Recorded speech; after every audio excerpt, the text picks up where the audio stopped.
Just to make sure that you're all in the right place, this is going to be the panel discussion on structures of injustices. Welcome back, those of you that are just joining us and coming into the room now. Can see the numbers ticking up every moment.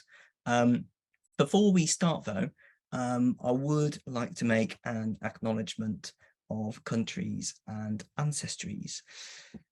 So I grew up in a city called Hereford, which currently resides in the country called England, near the Welsh border.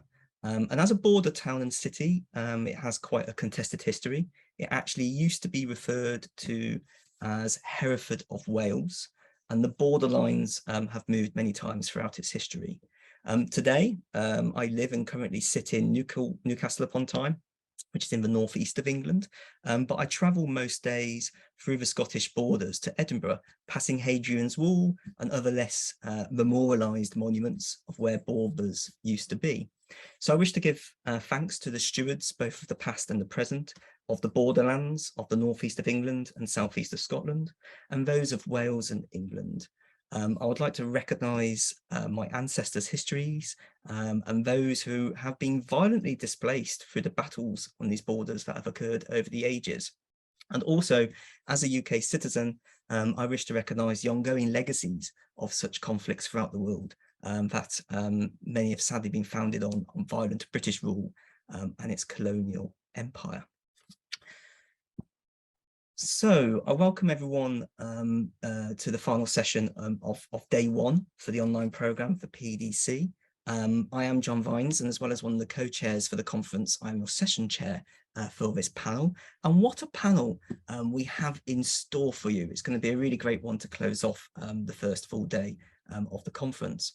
Before we go into the panel, I just want to give you a quick reminder of our guidance for being together. I won't go into detail here and read it all out, but just a reminder to please be kind, constructive, and to consider how comments might be felt and perceived when interacting with others.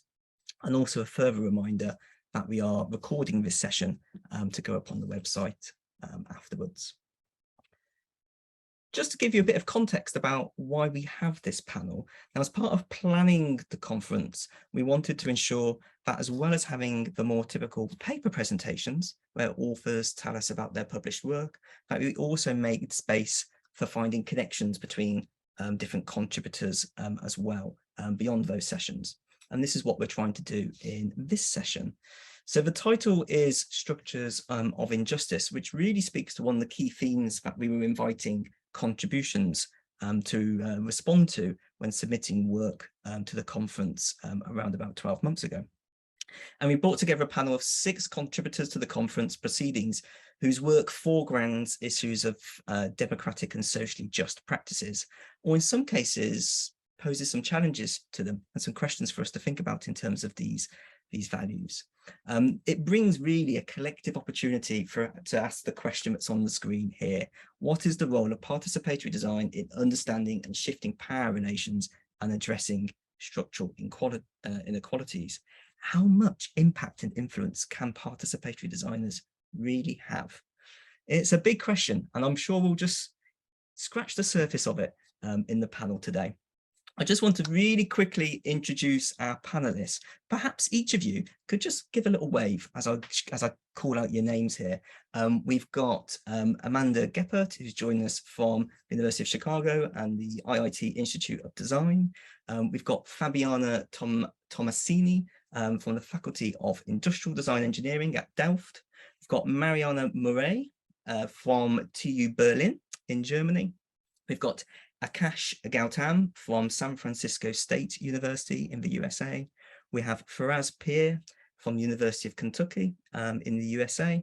And we have Pedro Reynolds, and I should have asked you this, Pedro, shouldn't I? Kula? I've embarrassed myself there. Way better, but that was pretty good. I'll never say it right ever again. From Massachusetts Institute of Technology in Cambridge in the USA. So thank you all for being here today and for giving up your time, as well as giving up your time to obviously present your contributions to the conference as well. And just to give you a sense of the structure of this session, I'm going to invite each of the panelists to respond to a starter question, And the intention then is that each question I'm asking the panelists slightly builds on the one before, and each panelist will have a few minutes to speak.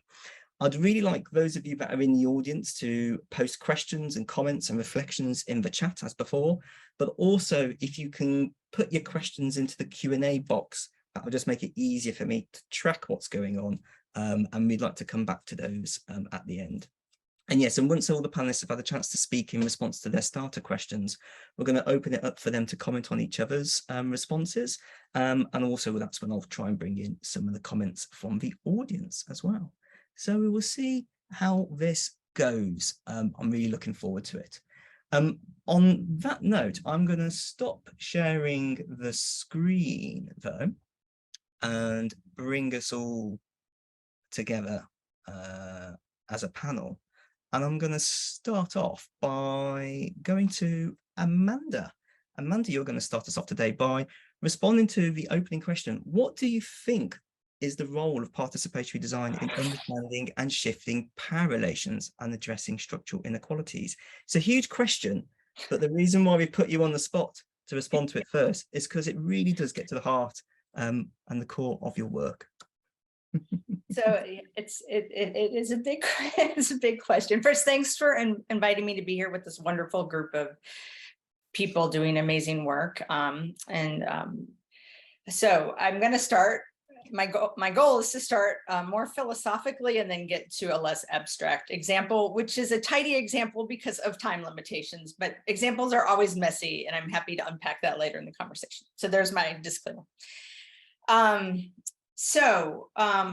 The structures of injustices. Through my work, I would say, at the intersections of public health, design, and medicine for the better part of the last 20 years, it's strange to say that here in Chicago, it's very clear how disparities occur at the lines of race, ethnicity, and class systematically. So, however, very much like Ahmed Ansari described in today's opening keynote, I do believe that people from different racial, ethnic, class, and cultural backgrounds, often with conflicting tactical and strategic goals, as he said, can work together. So the notion of design for equivalence, which there's my little pitch for my paper, is really, we'll be discussing that next Thursday, is really about that. It's really about how is there a way for people who are equivalently disadvantaged in relation to like current hegemony, that they can align around an agenda of equivalence so that they can work together strategically in opposition to the hegemony, without having to adopt a uniform identity or concern. So in Scandinavian PD tradition, has often talked about PD as a way to form common ground. And I think this idea of common ground is really important, right? Because as we move through the world, the ground shifts and we add things to common ground when we share information and perspectives. So philosopher Olufumi Taiwo, who has a great book out called Elite Capture now, it's a small book, I highly recommend it, suggests that the practices of information gathering and sharing can be the basis of a constructive politics that is concerned with the task of redistributing social resources and power to build the kinds of rooms that we can sit inside together. So this is in contrast to focusing on existing rooms, or rather the current state of the world, and regulating the traffic between and within those specific rooms. So in my experience, PD processes can be a way to build and rebuild the rooms that we can sit inside together to shift power relations. And building these kinds of rooms requires translating and understanding the divergences of one another, as Ahmed Ansari said earlier in the keynote, drawing on Julian, but also I think it can be about the things we do share across difference. So to get more specific very quickly, at CI3 at the University of Chicago, where I lead the design lab, we use, we think about adolescent sexual and reproductive health care and the way that it's working here in Chicago, and we've done some work in India. And so we really are looking at adolescent sexual and reproductive health care through the realm of reproductive justice and notions of bodily autonomy, but it's important to know that adolescents, just by virtue of being young and having less power, also often can be have many different vulnerabilities depending on their social context. So whether you're Black, Indigenous, a person of color, in foster care, pregnant and parenting, undocumented, out of school, you're at a disadvantage in terms of power and resources. So using reproductive health equity as a framing, in our lab, we've had these kind of long form participatory design processes where we're working with young people over many weeks and months and sometimes years.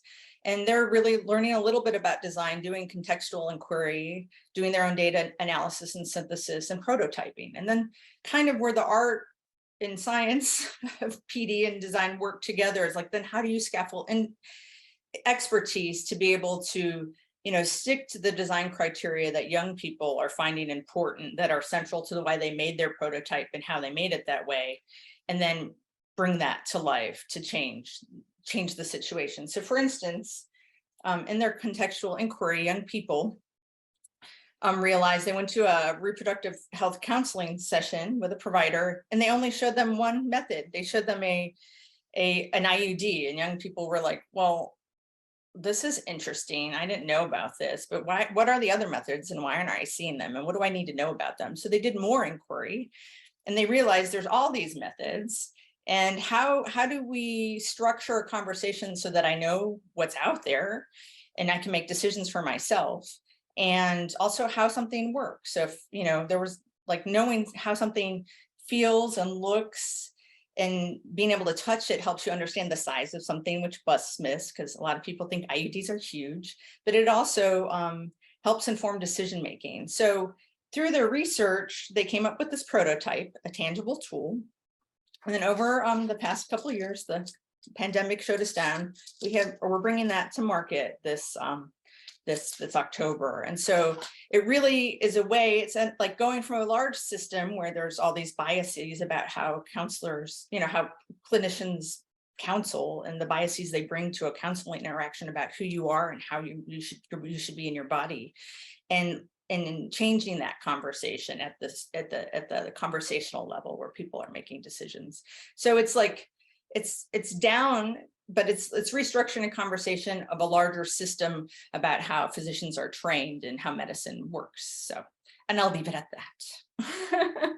Well, just to find that you're obviously already speaking to this a little bit. I know, like I said, it's about the philosophy more than anything else, but with that comes a reconfiguration of practices as well.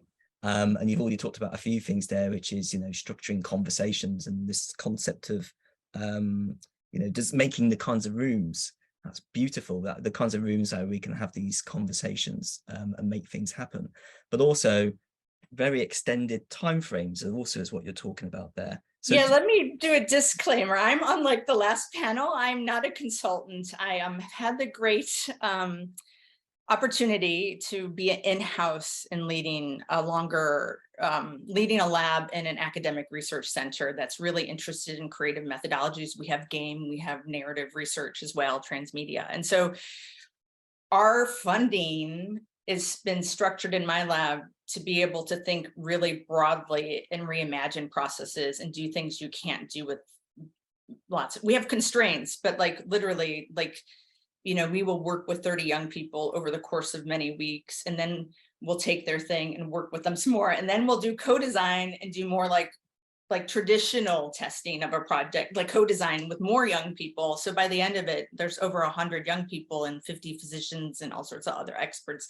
that have been kind of in and out of this process. Does that answer your question? So it's not your usual conditions. And I want to recognize that, like, it would be hard to replicate in other contexts, which might be its limitation, but I want to just say it's possible. No, I think that's really important to kind of talk about that space that you've got in the academy, I suppose, as opposed to being in an industrial context. But it's also interesting you talk about scale there. I was very interested about the time frame, but then you also then talk about scale in terms of literally numbers, actually. And there's something about historically participatory design practices perhaps do get perceived as working at relatively small scales because we're highly contextualized. But actually, perhaps when you're starting to do work which is trying to address structural injustices and structural challenges, then actually you do need to start playing a a game of numbers a little bit as much as anything else, maybe to demonstrate value or worth in a different way to decision makers. But definitely. And I just want to say there is a lot of conflict and, dissensus within the rooms where people are sharing an agenda. And I think that's something we need to talk a little bit more about in participatory design. Just because people are coming together doesn't mean they're necessarily aligned. They might be on the same mission. And I think if we can begin to talk about and be more specific about how we're using theory or how we're structuring things and how different actors are coming, like the debates in the room, is important. And it was something that we can discuss later. But yeah, just thank you. Something to pick up on. Thank you, Amanda. I want to bring in Fabiana now, if that's okay. So in a way, very much building on some of the things we've already talked about there with Amanda. What do you see as being some of the challenges that designers working with issues of power and politics and structural challenges have to start to engage with in their practice? What I suppose in some respects, what are the inadequacies of existing practices that need to change if we're starting to engage meaningfully with contexts like these? And yeah, thank you, John, for your question. So I think that even if PD has already recognized the need and the duty to address social issues and interactions between social actors, I do think designers don't have enough means to identify and challenge unequal power dynamics within the design process in a very practical way. And I think that's one of our biggest challenges. And of course, I am talking from my very personal experience, and especially when I was a student in TU Delft, trying to engage in participatory design processes that are power balanced and that questions hegemonic power structures. I found, and this was when my research started, I found very difficult sometimes to identify all the normalized practices and all the assumptions that we have learned during the years, and how I was still harming people that were less privileged or that had less power during the process, even with all my good intentions, So I think PD is still missing and not questioning enough the practice, and especially our practice in relation to structural oppression and the role we play in it.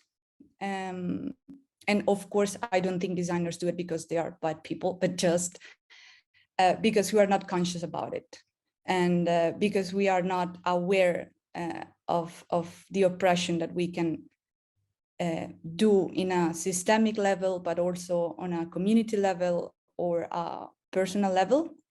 And I think we are still not resourceful enough or imaginative enough to think of a role outside what the mainstream role of the designer is, and what is this person who is linked to institutions and organizations, or the person who frames problems and poses questions and implements solutions, facilitates, or even imposes a process or a timeline. I think it's still hard for us to think outside that and to think ourselves outside that role. And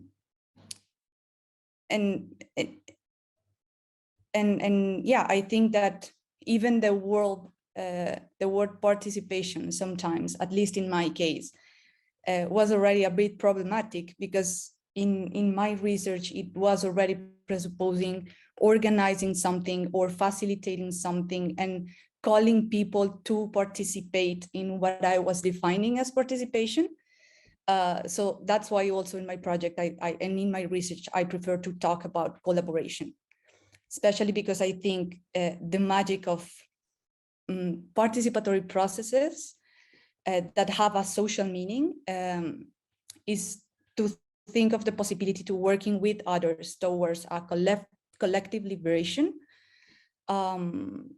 And of course, that a process that truly aims to be more power balanced, the designer is not only working towards the liberation of others, but also our own liberation from like the oppressive role that we normally execute in design. And of course, we need collective action, but I think we also need a lot of collective liberation. So thinking about practices again there, what is it that needs to change? It feels like it's less about practices for working with people, communities, organizations, but it's more practices for reflecting on the impacts of our disciplines, of our sectors, of the places where we work, of our profession. Maybe is that the sort of things that you're thinking we should be working towards? Yeah, definitely. And again, talking from my experience, something that really helped me in like coming to realize about how I was being an oppressor, even with good intentions and even trying to create a process that was power balanced, was to self-reflect a lot on my role in the context and how I was interacting with other social actors in the context. And of course, opening spaces for dialogue. I think that's one of the most important things. Like, I think during a process with others, you constantly need to reevaluate your role depending on how you're interacting with others, what the process is asking you to do, but also what other people is asking you to do. So I think being open to change that role during the process and talk about it with others and being vulnerable about it and being able to actually leave behind like what you've learned and relearn things, I think that really helps in balancing these power dynamics. Yeah, because as you say, these are good people. It's just the practices that we fall into sometimes. Yeah, and that maybe we are not critical enough sometimes. Yeah. And certainly, you know, it reminds me a lot of the conversation that was going on in the previous panel for those of you that were there, but where, you know, there's the co-optedness of the language of participation. So people find themselves working in jobs and roles which actually have participatory design qualities about them, or at least the language of that, but actually in practice, their work has not been set up in a way that they actually can speak to the core values of participation, whatever those are. Because I think one of the key learnings from this panel so far and the previous panel and discussions that we've had so far through the conference, even on this first day, is that the values of participation are very pluralistic as well. That was fantastic. Thanks, Fabiana. I'm sure we'll pick up on some of those threads at the end as we come back. I want to move on now to Mariana, if that's okay. And I'm really intrigued because particularly your work, you know, you've been doing participatory activities with advocacy and activist organizations. So I'm trying to take this in a slightly a different direction to the conversation we've had so far. Could you say a little bit about what you see the role of designers, particularly those that are trying to address structural issues of power and injustice, these grand challenges, when we start, you know, what are the challenges that we face when we start to align ourselves with movements and organizations that explicitly set out to address some of these issues themselves? Thank you so much, John. It's a pleasure to be with you all here, sharing this moment. Yeah, I would like to start actually just connecting with what Amanda said, because it somehow also, I think I also agree that we need to consider that movements also have a lot of imbalances inside of them. So I think when I consider this relation between participatory designers and in movements, I also consider that these movements are impacted by all these neoliberal challenges that we face. So for me, the work between movements in design needs to consider these asymmetries, but at the same time, I think these movements, there are some particular things, and for example, the motivation and the willingness to build a collective process is already that somehow is inside of this. So for me, the main role is help to find the ways to organize these common demands, not only an external perspective in the sense of how we can, what are the means by which these groups are expressing their voice, for example, but also in internal perspectives. So how we can distribute powers and resources inside of these movements. And talking now, for example, based on my experience, my previous experience was more connected with Latin America countries, and now in Germany, I'm also like facing this challenge. For example, the German language, how we can share these resources as inside the movements that I'm working here as well. So for me, I think at the same time that we also have like some a lot of things to learn with these movements. Many movements, even the movements that are addressing injustice in land access, housing, and food, that's more connected to my field. They are connected. They are navigating between streets and institutions. So this doesn't mean exactly that they are losing their purpose because they are working with institutions. But at the same time, we have like some lessons to think about. So I think we can somehow learn how to also with these groups, how we can somehow implement these meta projects where we can dialogue with the whole bureaucratic system that shaped sometimes the injustice that we have, but at the same time to learn how they navigate between streets and change these everyday dynamics of decision making, for example. So I think there are many knowledge creating on the ground on how to overcome barriers also on injustice. Just want to pick up a bit more on something you're saying there about sort of working within these movements and these activist organizations. What does that look like in a practical sense?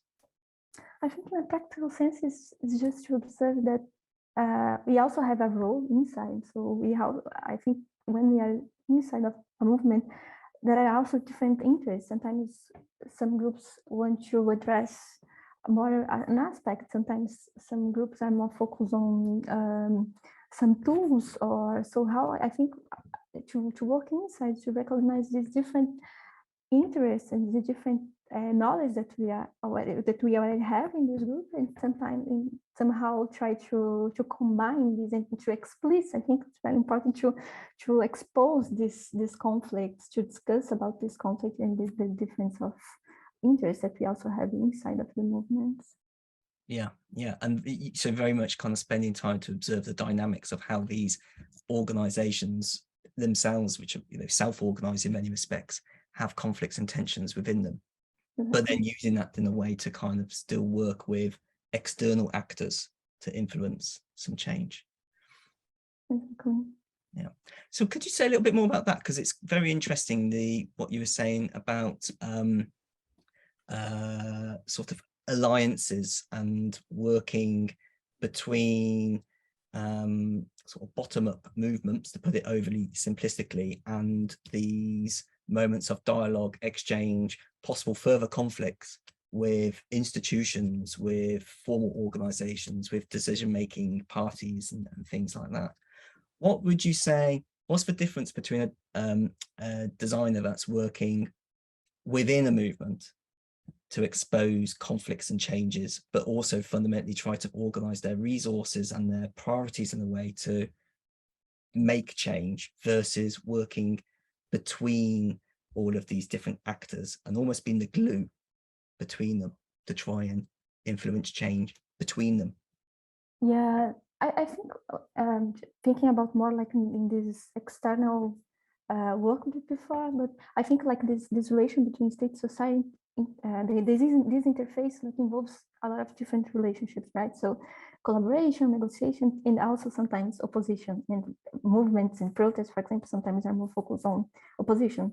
So I think one way that we can somehow make some meaningful contribution is mapping when it's possible to take advantage of participatory institution or this participatory zone that we have for collaboration, but also to enjoy this moment to bring opposition. So, for example, how to combine the classical tools of movements as protests, door-to-door actions, demonstrations, with public hearing, with referendum campaigns. So how we can combine this, and in this way, I believe we can have somehow we can ensure or promote more social mobilization, but at the same time, we are already feeding the political process So I think it's also important to have the proactive use of legislation, of the institutions. So, for example, in Brazil, we have a national law that says that properties located in the center areas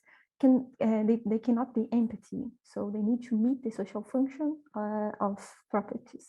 So housing movements, when they occupy some of these buildings, they say, we are following the law, we are occupying these empty buildings. So I think this combination of all these demands grounded on the local level and the internal discourse, and at the same time, the legal framework, it's really important to create somehow this structural change. You know?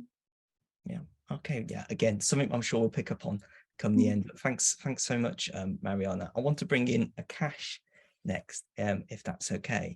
I'm particularly thinking about the qualities of your work, where you've been working with a very a community with a huge amount of vulnerabilities. What do you feel the challenges are when we find ourselves working in spaces where we have to support and we're designing for the empowerment of communities and groups and individuals that are susceptible to vulnerabilities due to the circumstances that they've experienced in the past, but also where we're probably trying to enact some change for them in relation to organizations that support them, but also we don't want to undermine that existing support that they already get. And that's quite an abstract question, but I know what your work's about, Akash. So could you respond to that a little bit, and also say a little bit about the context of your work? Yeah, thank you, John, for first of all inviting me into this fantastic panel and for the thoughtful question. Yeah, we've been wrestling with this issue for quite a long time, particularly in our work in Nepal with anti-trafficking organizations and supporters of survivors of human trafficking who are supported by the organization. Now, I think the challenge here lies in finding a balance to move together as an interdependent collective, that is all the organization as well as the survivors, while also emphasizing the voices of the vulnerable group within that structure that may be oppressive at times. I believe that if carefully designed, PD approaches along with PD practitioners' reflexive action, they're well suited to finding that balance and realizing meaningful structural change. Like, I mean, if I didn't believe that, I wouldn't be here at PDC, right? Like, when working with an already vulnerable population, we're dependent on the other organization. Care is required. Now, care here entails various human touches, as Light and Yoko Akama put it earlier, building trust and reciprocity with the various stakeholders and taking incremental steps that are well justified in a long-term engagement, even though, like as Rachel asked in the earlier session about, like, even though our budget or our funding may run out, like figuring out ways in which we can have long-term engagement are all critical part of care practices. But more critically, I believe that PD is well aligned with the belief that we're all deeply interconnected, right? Like as researchers, even if we are outsiders, we're in the setting and there is a certain level of connection in that setting. Vulnerable population also have a stake in the setting, as well as organizations that support the vulnerable population. And since there's this alignment with the belief of being deeply interconnected, I think PD is well suited in that respect. It is critical that we resist an us versus them framing, like an organization versus vulnerable population framing, and explore possibilities from what I call collaborative entanglement. And that's a plug into the paper that's coming up at PDC, where we need to sift actors from taking an adversarial position towards a more interdependent exploration of potential futures. Now, for example, like when working with organizations that serve vulnerable populations, there may be certain dominant narratives that influence the actions that are considered to be possible. Now, these dominant narratives may cause harm to the vulnerable population, but also directly pushing back on those narratives is difficult. right? Like simply revealing the dominant perspective as problematic may not be acceptable to the population, or it may not lead to any actionable change. To go beyond such dominant narratives, a collective exploration of alternative perspectives and broader possibilities is required. And we know that PD is well suited for such collective exploration, as we heard Fabiana and Amanda, as well as Mariana, share just now. And in our work, like particularly with the survivors of trafficking, the organization often presented the survivors as needy individuals with several deficiencies, partly to get grant from donor organizations and to justify their work. And this belief was also imbibed by the survivors. And to push back on this, we along with the survivors and the staff members in the organization, took various small incremental steps to explore possibilities to build on the whatever limited but valuable strengths that the survivors already possessed. And this led us to exploration of the survivors' existing handicraft making skills and their close bond with one another towards possibilities of including the survivors in the organization's core processes, and thereby reducing the power differences to some extent. Now, of course, having said that, like realizing structural change is quite complicated, right? Like the organization that may be oppressing may also be providing essential services. And the dependency and constraints that we see could vary across contexts and would require various local adaptations. Critically, as Fabiana talked about, there may be major power differences between the organization and vulnerable population. And in those cases, PD methods alone may not be sufficient. And I believe, again, echoing what Fabiana said, that we, like as individuals, we're part of the setting, right? Even if it is as friendly outsiders, have to be reflexive and use our position and power, as limited as we may find it to be, to amplify the voices of the vulnerable population and thereby help in reducing the power disparity to some extent. At the same time, we must recognize that we are, after all, outsiders in these settings. And so we must ensure that at the very least, our approaches and our interventions do not cause harm to an already vulnerable population. Thus, it is vital that we use our position to ensure that the organization and other stakeholders with power also buy into our process. Yeah, I think I'll stop there. Oh, well, that's a fantastic call to action for the community, Akash. So thanks so much for that. And yeah, you know, certainly some of the threads there in terms of how we use conflict productively. Obviously, that's reoccurring through all of the things here, not to go out to be purposely confrontational, you know, between the communities we're working with and the organizations that support them, but to still recognize that there are tensions and there's differences of perspective and power dynamics in play, being totally critical there. And yeah, the role of PD approaches in eliciting those and reflecting upon those being critical. I'm going to move on to Faraz, if that's okay. But I think another thread that's coming throughout the discussion so far is very much participatory designers working with organizations and communities to provide new types of resources for them to have control over how they get recognized or how they can understand the context that they're working within to have greater agency or to enhance their agency in terms of socio-political change. And for us, I'm just thinking, moving towards technology and in particular data and data practices, particularly intrigued about your work as it starts to speak into issues of community-owned data and data justice, amongst others. So where do you see the opportunities for the participatory design community to contribute to these growing debates around data justice? And similarly, what's the role of data justice in the context of participatory processes around structural change?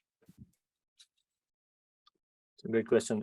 First off, thank you for inviting me to such an amazing panel. And so going to your question, I think the way I've really thought about PD and in my work in relation with data justice is that I see a lot of commonality in the principles of the founding principles of PD around democracy and exposing power structures and mutual learning, as well as data justice and the whole data feminism movement and design justice movement. There is a lot of commonality and shared principles and shared values in there that I've tapped on in my work with communities and with community-owned data, right? So that's something that has been really valuable, and I think this goes both ways, right? If you look at the stuff coming out of the Data Justice Lab, the principles that have been laid out for data feminism, they speak really well to, like I said, the principles of PD that we've been trained on. And I think PD, as PD researchers, as individuals who are trained and in PD and practicing PD, I think there is a lot that we can do, given because the whole idea of being vulnerable in this research and taking on different roles, that of a facilitator, that of an expert, and sometimes just as an observer, I think those are really, really hard skills and not something that comes easily to most individuals, let alone individuals from other disciplines. So from that perspective, I think those of us trained in the PD tradition have a lot to contribute to such movements like data justice and design justice. So I think, and obviously it's hard, right? Like it was mentioned in the previous session as well. There are so many constraints, both at the individual level, at the infrastructural level, at the community level, that one needs to navigate. So I think yeah, we as researchers who work in this space day in and day out have a lot to contribute to these discourses. Just to follow on from that then, so how do we distinguish ourselves from those discourses? Because I guess there's an argument to say that design justice has taken some of the core tenets of participatory design and probably got it out there actually, more clearly than possibly the PD community has. Community members for the last 20 or 30 years. And similarly, I guess data justice could be participatory, but it could also not be. So I don't know, how do you see these things working alongside each other and also being distinguishable as much as together? Let me try that one. I haven't thought about that too much, but I think at the end of the day, I think it really boils down to the community one is working with, right? And the values and the kinds of goals that they have for themselves. So I think when at a practical level, I don't know if that kind of that it matters to distinguish it as much. I know at from the level of at scholarship, right? It really matters, right? What kind of approach you're taking, and how you distinguish, say, an approach in participatory research versus an approach that's grounded in participatory design. Those matter to us, but at the community level, I don't know if those differences really matter. So I think that's a great question for us as academics to discuss. But then at the end of the day, we are doing this work because we are interested in making a difference to the communities that we are working with. So no matter what approach we take, if it helps further the goals of the community, I think that we should take that as a win. And maybe the distinguishing part takes a backseat in that instance. Yeah. Consider me suitably told off. That's some really great points there for us. I just want to now make sure we've got time to move on to Pedro. It really is a packed panel, this one, but it's great. That's what we like. We like packed with fantastic content and thought-provoking speakers.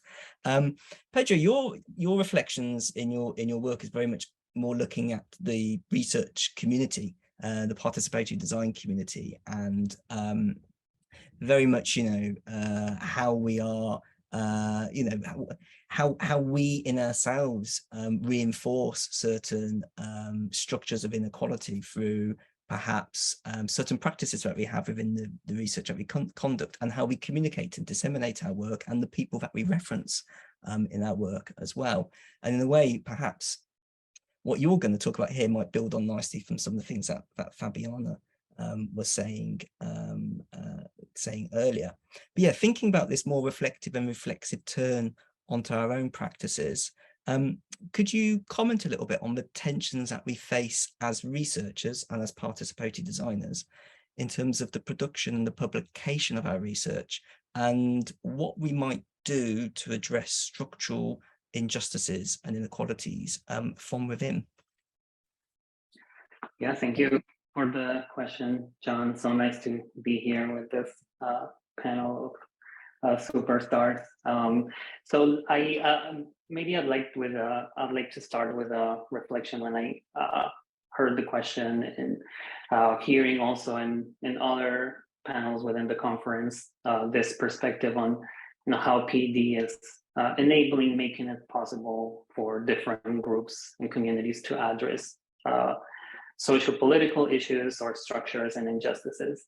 And one thing that sort of started the reflection around the work that we are presenting on this in PDC this year is precisely with how in the genesis of PD, of participatory design in the Latin American tradition, there was a lot of envisioning of the things that served as seminal contributions to the field as being for the main purpose of liberation in grassroots work within socio-political action. So there is, in the case of Latin America, not much of a move towards that, but more an acknowledging of the community in general that this is the way things are. So Freire, I think Paulo Freire in Brazil is mentioned a lot. Also Orlando Falsborda from Colombia, and overlap with the participatory action research work is another example. And this reflection really, at least to me, points out this tension that might be powered by biases that we might acquire as researchers and practitioners, and which is to be cognizant of how the literature, the stories, and the narratives that we consume in our academic work, and in this case around PD history and trajectory, may affect our practices in and out of academia. So in the paper we present this year, we explore some of these potential biases. For example, using the privilege of hindsight, acknowledging that, as I heard someone yesterday saying, hindsight is always 20/20. We revisited a couple of papers within the PD tradition that seem to have impacted the trajectory of the field in a number of ways. And our goal with this exercise was, to touch upon the tensions and biases created by these origin stories that we tell ourselves, and also hint into things that we can do, like answering to your question, what could be done, things that we could do in our practice and academic work. So we wanted to question the peer review process by reimagining it, using a set of guidelines that we consider could help making knowledge production more just. We also wanted to use these papers to tell a different story about potential trajectories within participatory design, not to correct the current stories and narratives, but to, nor to be adversarial, but to build on each other. Why would we want to do something like that? Well, partly because of your question, the motivation to explore and do something about these tensions and biases that we perceive in our practice, but also because truly, at least in my view, the stories we tell, the narratives we consume around concepts and practices that permeate our work might render invisible other stories and narratives. And I don't think this is new information for people in this session. So I think constantly working towards avoiding our blind spots is something that we can do to explore our own biases and tensions. And I think this is a great opportunity in our field, and maybe something that is not common in many other fields, to be able to question, to look inwardly, to investigate and push the boundaries of the structures of our practices and of our practice, and also in knowledge production. Can we make peer review less about strict gatekeeping and more about building relationships maybe we could, without taking the rigor out of the equation. Maybe it's possible. And I think it's really great that we have the opportunity to explore these questions. In the paper, this is something that I'm still working on, and my co-authors and I touched on the paper. It's how we can be more intentional in expanding the scope of the literature, those narratives, those stories we tell ourselves. And I have the intuition that others in this session are also grappling and trying to figure this out. Just to close, just another big tension that I'm perceiving now and entering the realm of politics and governance, at least in Colombia, and then also I don't think is new to this community, but I want to foreground to answer your question is what knowledge is deemed, or we deem collectively as worth of being considered. And this tension is particularly acute or I perceive it as to be acute and participatory in the participatory design field when we start overlapping with more Western scientific domains where views around science are much more cemented. So both in our academic work and in our practice, we can continue to bring in different ways of knowing and continue to figure out how to do it in a way that is respectful, and also coming back to the previous session, in a way that shields these practices and conceptualizations from co-opting and drainage. Wonderful, thanks, Pedro. And I'm just really taken by that, thinking about intentional moments of reflection or intentionally using these practices as opposed to,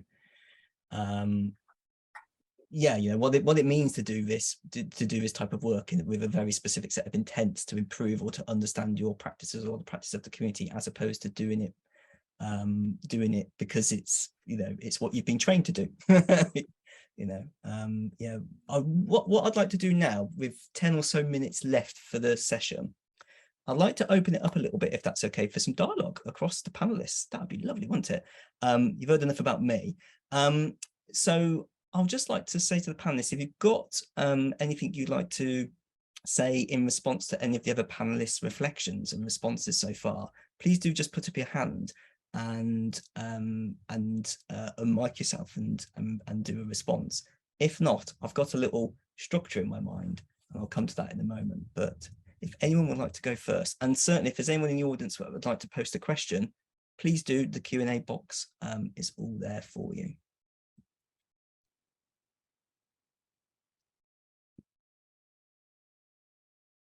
Amanda, can I see you thinking, going? I have more processing to do. I guess I mean, there's so many themes, and I think the conversation did a good job of layering things. So I just had more of a reflection than a provocation, and I'll leave it at that. Oh, should I share it? I was going to pass it on to your superstructure. It's been nice to hear a little bit through a lot of different parts of this conversation about imbalances within. And I really like the phrase that Mariana used about, how can we learn to change the dynamics of decision making, and like within those moments, as opposed to kind of the greater thing. And then I was like, later people were talking about using power and resources, right? And then I was thinking, well, I definitely use power and resources in very discrete moments and like external of that too. So just the relationships of those things, and always wishing for some kind of visualization of different projects to understand those dynamics across things and unpack them and explore them. So that's where my mind is going. Yeah. I know you pointed out earlier, and I think in the PDC showcase, some mapping of these qualities and these projects and these practices, but certainly a mapping about how we're engaging with issues of societal and political structures, and to kind of try and not formalize, that's not what we're trying to do here, but to try and kind of identify those little points of leverage that are shared across contexts and projects. With specificity, right? So that we're not going to the 5-step thing of this is how you make this cake or, design, but what is the nuance, and how are people really thinking and working and struggling with things? Fabiana, can I turn to you next for some follow-up reflections?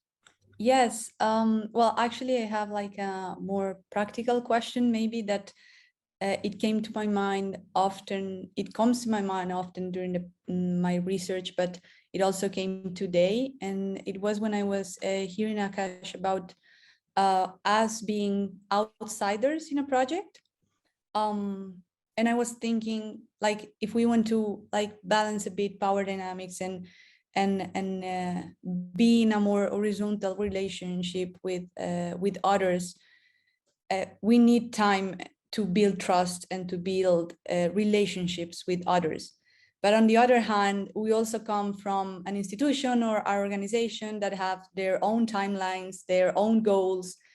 And I really find this balance very, very hard to solve. Like, how can we build trust and how can we be accountable if at the same time we need to respond to a timeline, we need to respond to certain goals that are outside our own decision making again. So yeah, I don't know if someone wants to add to that. Well, I don't know if Akash wants to add to that. Also, Pedro, you put your hand up as well, so we'll come to you first. Akash, you seem ready. Please go for it. No. I was waiting for somebody else to answer it so that I give the answer to it. Like, sorry. So Pedro, go ahead, please, and then. Yeah, I mean, I think I have maybe some a colleague's work that I would like to highlight in response to the question that Fabiana just shared, as the work from Viviana Serpa and Samia Batista in Brazil. They wrote a paper last year for the Pivot conference proposing the concept of solidarity, as in Paulo Freire's work, to abandon or to as an alternative to what in participatory design and design in general is conceived as empathy, which has to do with how do we approach certain collectives as outsiders. And I find that framing very compelling because it pushes you to put your skin in the game along with these collectives instead of just going through this sometimes abstract exercise of trying to empathize and put yourself in somebody else's shoes. So I'll just highlight that as a possibility coming from my colleagues in Brazil. Skin in the game. If I may, like, just add a little to this, but it's very specific to what I did in Nepal, which is to kind of reframe like the design part as the relationship building part as the primary goal. So not thinking of relationship building as a means to do the design work, but rather use the design and the engagement as a way to build relationships. So what that allowed me to do was, like, I was a graduate student with no funding, so all of the project that I did in Nepal was self-funded. Even within that constraints, by being transparent about like my position as a student coming here, what Dearden has called bungee research. Like I did kind of bungee research, right? I would go there periodically and then come back. And even then, like being transparent about the objectives and then trying to build in small moments of reciprocity. Like, for example, I helped maintain their website, maintain the organization's website. And that was not part of research. It was just because relationship building was the goal. And that seemed to help a lot, right? Like during COVID, when things went downhill in Nepal quite rapidly, we paused our research project and we started fundraising for the organization. And again, just because like research is, yes, that's important because we're in an institution, we have some responsibility to and some interest we have, that brings us there. But at the same time, like we're humans, and one of the panelists, I forgot who said, we're not bad people, right? We may not know what we need to do, but like if we work with a very positive relationship building goal as the end goal in itself, I think it may help to some extent to address some of the constraints that we face. Mariana, you did have your hand up just for a moment as well. Yeah, I was also like self-reflecting and just to share with you all this difference between when my position as a researcher and activist and participatory designers in Brazil and here in Germany. I think is also like somehow contribute to the discussion, because, for example, when some years ago I was working with a community, and I just like designed a flyer, and then I shared it with my colleague from the community, and then he said, "Oh, this seems like, I don't know, announcement of a public agency. This is horrible." And I said, like, okay, so let's change this and everything. So we changed it, and then now thinking about my relation here. So in this community, I was like, in Brazil, I am a white person, and this community, the majority of people are Black people. So I was somehow like in I don't know, using my tools to design something. And here is really different because I am not a white person here. My language is not like the dominant language.